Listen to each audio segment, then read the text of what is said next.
जगत मातु सर्वज्ञ भवानी, मातु सुखद बोली मृदुबानी। मंगल भवन अमंगल हारी, द्रवहु सुदशरथ अजिर बिहारी। सुनहि मातु मैं दीख असा, सपन सुनावम तोहि। सुंदर गौर सुबि प्रबर, अस उपदेसे मोहि।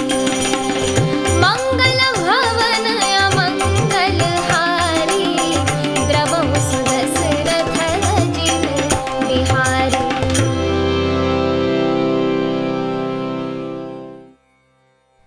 अर्थात यों कहकर नारद मुनि ब्रह्मलोक को चले गए। अब आगे जो चरित्र हुआ उसे सुनो। पति को एकांत में पाकर मैना ने कहा, हे नाथ, मैंने मुनि के वचनों का अर्थ नहीं समझा। जो हमारी कन्या के अनुकूल घर, वर और कुल उत्तम हो तो विवाह कीजिए, नहीं तो लड़की चाहे कुमारी ही रहे। मैं अयोग्य वर के साथ उसका विवाह नहीं करना चाहती, क्योंकि हे स्वामिन, पार्वती मुझको प्राणों के समान प्यारी है। यदि पार्वती के योग्य वर ना मिला तो सब लोग कहेंगे कि पर्वत स्वभाव से ही जड़ मूर्ख होते हैं। हे स्वामी, इस बात को विचार कर ही विवाह कीजिएगा, जिसमें फिर पीछे हृदय में संताप ना हो। इस प्रकार कहकर मैना पति के चरणों पर मस्तक रखकर गिर पड़ी।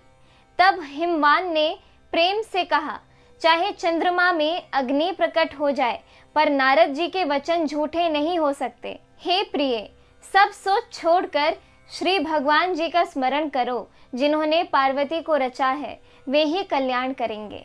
अब यदि तुम्हें कन्या पर प्रेम है तो जाकर उसे यह शिक्षा दो कि वह ऐसा तप करे जिससे शिव जी मिल जाएं। दूसरे उपाय से यह क्लेश नहीं मिटेगा। नारद जी के वचन रहस्य से युक्त और सकारण हैं, और शिव जी समस्त सुंदर गुणों के भंडार हैं। यह विचार कर तुम मिथ्या संदेह को छोड़ दो। शिव जी सभी तरह से निष्कलंक हैं। पति के वचन सुन मन में प्रसन्न होकर मैना तुरंत उठकर पार्वती के पास गई। पार्वती को देखकर उनकी आंखों में आंसू भर गए। उसे स्नेह के साथ गोद में बिठा लिया, फिर बार बार उसे हृदय से लगाने लगी। प्रेम से मैना का गला भर आया। कुछ कहा नहीं जाता। जग जननी भवानी जी तो सर्वज्ञ ठहरी। माता के मन की दशा को जानकर वे माता को सुख देने वाली कोमल वाणी से बोली, माँ सुन, मैं तुझे सुनाती हूँ।